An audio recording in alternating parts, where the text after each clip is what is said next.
সুপ্রিয় দর্শক আসসালামু আলাইকুম। আশা করি আপনারা সবাই ভালো আছেন। যে যেখান থেকে আমার ভিডিওটি দেখছেন সবাইকে স্বাগতম। আজ তৈরি করে দেখাবো হোটেল স্টাইলে কিভাবে আলুর চপ বেগুনি ভাজতে হয়। আলু চপ বেগুনি আমরা সবাই ভাজতে পারি, কিন্তু তবুও একটা ভিডিও দিলাম যেন হোটেলের মতো করে হয়। দেখতে পাচ্ছেন আমার আলুর চপ বেগুনিগুলো কিন্তু দেখতে অনেকটা হোটেলের মতো হয়েছে, অনেক সুন্দর হয়েছে এবং এদের মতোই অনেকক্ষণ পর্যন্ত ক্রিস্পি থাকবে। আমি সেই টিপসগুলো সহই আমি আজ এই ভিডিওটা তৈরি করে দেখিয়েছি। চলুন তাহলে দেখে নিই আমি কিভাবে এই আলুর চপ বেগুনিটি তৈরি করে নিলাম।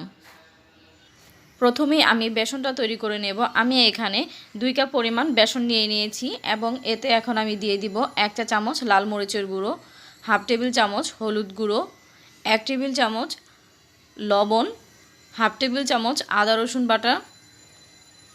এখানে দিয়ে দিচ্ছি আমি 2 চা চামচ চালের গুঁড়ি, দিয়ে দিচ্ছি গরম মশলা গুঁড়ি। এখন সবগুলো শুকনো উপকরণ একসাথে মিশিয়ে নিচ্ছি। চালের গুঁড়িটা দেওয়ার কারণেই কিন্তু আলু চপ বেগুনিটা অনেকক্ষণ পর্যন্ত ক্রিস্পি থাকবে, নরম হয়ে যাবে না।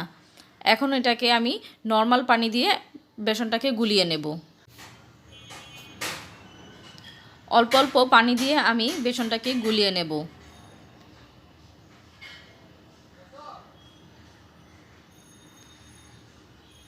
দেখতেই পাচ্ছেন আমি পানিটা কিন্তু একেবারে ঢেলে দিইনি, অল্প অল্প করে পানি দিচ্ছি আর এটাকে গুলিয়ে নিচ্ছি। এখন এটাকে 5 মিনিটের মতো করে এভাবে ফেটিয়ে নেব, তাতে এর মধ্যে একটা ফ্লাপি ভাব চলে আসবে।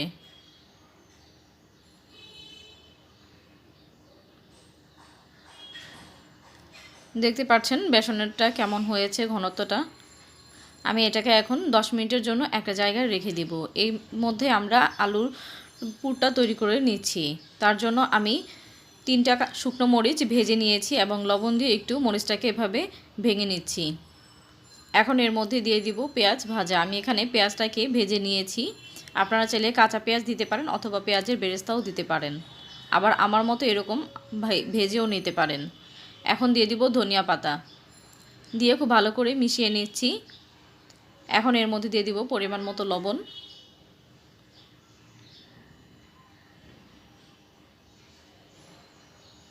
আর দিয়ে দিব এইরকম ম্যাগি মশলা। আপনারা চাইলে এখানে এরকম ম্যাগি মশলাও দিতে পারেন অথবা চাট মশলা দিতে পারেন অথবা গরম মশলার গুঁড়িও দিতে পারেন।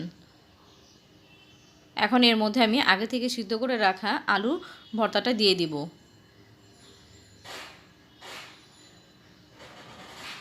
খুব ভালো করে মিশিয়ে নিচ্ছি। এখন হাতের মধ্যে সামান্য একটু তেল লাগিয়ে নেব, তাহলে হাতে আর আলুর পুরটা লেগে যাবে না। এরকম গোল গোল করে নিয়ে একটু চেপে দিব। দেখতে পাচ্ছেন চপের একটা শেপ চলে এসেছে।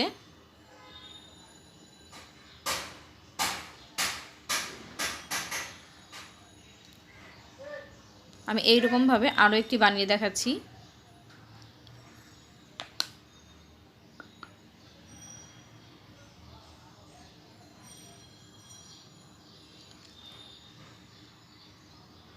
দেখতে পাচ্ছেন কত সহজে বানিয়ে নেওয়া গেল। সবগুলো আমি একইভাবে বানিয়ে নেব। 10 মিনিট পর আমি ব্যাটারটা আবারও একটু দেখলাম। দেখতে পাচ্ছেন এবার কিন্তু ঘনত্বটা বেড়ে গিয়েছে, কারণ বেসনটা একটু গুলিয়ে 10 মিনিটের জন্য রেস্টে রেখে দিলে কিন্তু এটা আরও একটু ঘন হয়ে যায়।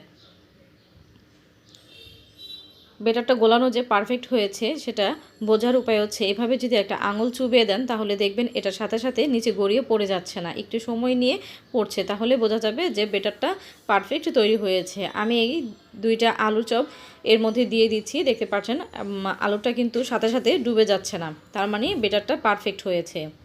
আর আমি নিয়ে নিয়েছি এখানে কিছু বেগুন। আমি খুব বেশি পাতলা করে কাটিনি। দেখতে পাচ্ছেন হোটেল থেকে আমরা যেভাবে বেগুনের চপ কিনে খাই ওখানে কিন্তু বেগুন দেখা যায় না, সব বেসনই দেখা যায়। আমি অন্যদিকে তেল বসিয়ে দিয়েছি। তেলটা গরম হয়েছে কিনা সেটা বোঝার উপায় হচ্ছে এখানে আমি বেসনে একটু দিয়ে দিয়েছি। যদি সাথে সাথে এটা ফুলে উপরের দিকে উঠে যায় তাহলে বুঝতে হবে তেলটা গরম হয়ে গেছে। এখন এর মধ্যে আমি আলু চপটা দিয়ে দেব এবং সাথে সাথেই কিন্তু আলু চপটা নিচে থেকে উপরে ফুলে উঠে আসবে। দেখতে পাচ্ছেন ফুলে কিন্তু ডাবল হয়ে গিয়েছে।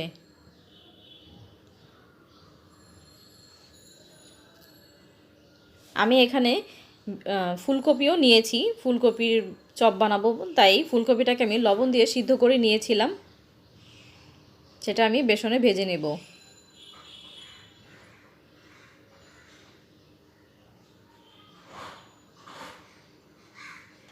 আমি উল্টে পাল্টে এগুলোকে ব্রাউন করে ভেজে নেব।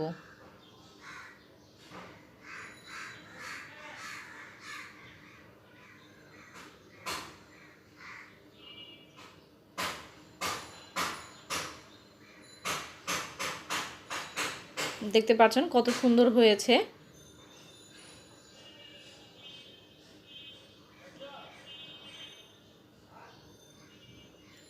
তেল থেকে আমি তুলে নিয়েছি, এখন আমি বেগুনিগুলো ভেজে নেব। বেগুনগুলো দেওয়ার সাথে সাথেই কিন্তু একদম ফুলে উপরে উঠে গিয়েছে। এগুলোকে আমি উল্টে পাল্টে ব্রাউন করে ভেজে নেব এবং সবগুলো বেগুনি এভাবেই ভেজে নেব।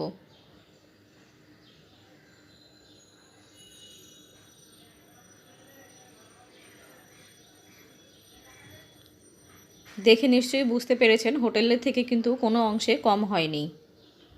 এখন আমি ফুলকপি চপটা দিয়ে দিচ্ছি। ফুলকপিটাকে বেসনে ডুবিয়ে তারপরে তেলের মধ্যে দিয়ে দিচ্ছি।